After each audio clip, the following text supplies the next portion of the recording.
Bu dunyo birodarlar mehnat, mashaqqat hovlisi, rohat hovlisi emas. Bu dunyoda hamma yo'g'ini tekis bo'lishini kutishlik to'g'ri emas. Agar kim bu dunyoni haqiqatini nima ekanligini tushungan bo'lsa, dunyoni kengligi kelganda quvonmaydi. Bu kengligi ketib qolsa, torlikka kirib qolsa, bunga qayg'urmaydi. Dunyo mushkulalardan iborat. Dunyoda hayotingizda bir kamchilik, nuqsonni bo'lishligi siz bilan bizni birodarlar foydamiz uchun. Faraz qiling, hamma yo'g'imiz 100% bo'lsa, hech muammo bo'lmasa, hech kim o'lgisi kelmay qoladi. Hech qanday bir muammoingiz yo'q, soppa-sog'siz. Dunyo o'shuncha, o'g'il qiz o'shuncha, hamma narsa bor. Allohga yo'liqishlikni xohlamay qoladi odam. O'ylang endi, dunyo bir xil turmaydi. Shu o'zgarib turishligi, bir kun bo'lib, bir kun bo'lmasligi Allohning bizga bergan mehribonligi. Qarang, dunyo bir kam dunyo. Qarang, bir odamda puli ko'p bo'lsa, bolasi yo'q. Bolasi bo'lsa, unga sarflaydigan puli yo'q. Bir odamning ayoli soliha, lekin farzandi yo'q. Yana bir odamda qarasangiz, farzandlari serob, lekin bular noqobil. Demak, nuqson, kamchilik bu dunyoda bo'ladi. Bir kam dunyo bo'lishligi siz bilan biz uchun yaxshi birodarlar. Toki shu dunyoda g'am tashvishidan zerikamiz, Alloh taoloning huzuriga ketishlikka oshiq bo'lamiz. O'zi bir odamni dunyoga kelib, mana shu mol, farzand, ayollar, boshqa fitnalardan omon holatda iymoni bilan ketib olishligi katta boylik. Katta boylik. Bir hadis qudsi o'qib beraman. Va izzati va jalali dedi Alloh taolo.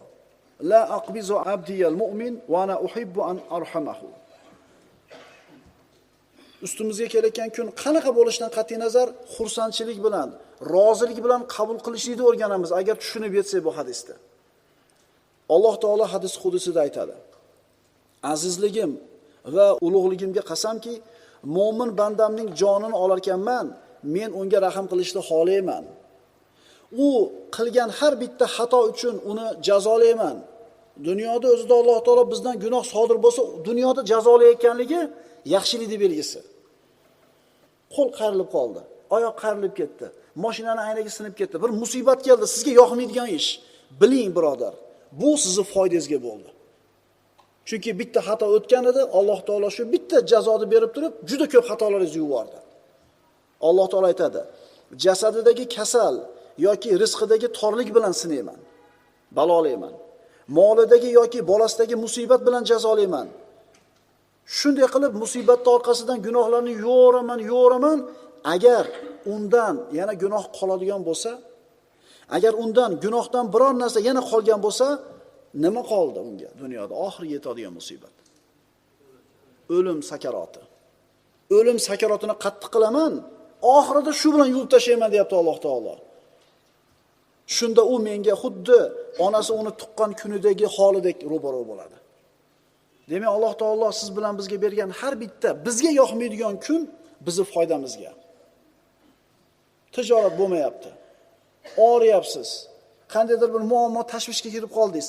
Mana shularning bari sizning gunohlaringizni kafforat qilyapti, birodar. O'shuning uchun bemor odamni ko'rgan kelgan paytda mana shu narsani eslatishlik kerak. Birodar, qilgan gunohlaringizga kafforat mana shu kunlaringiz. Rozi bo'ling, rozi bo'ladi.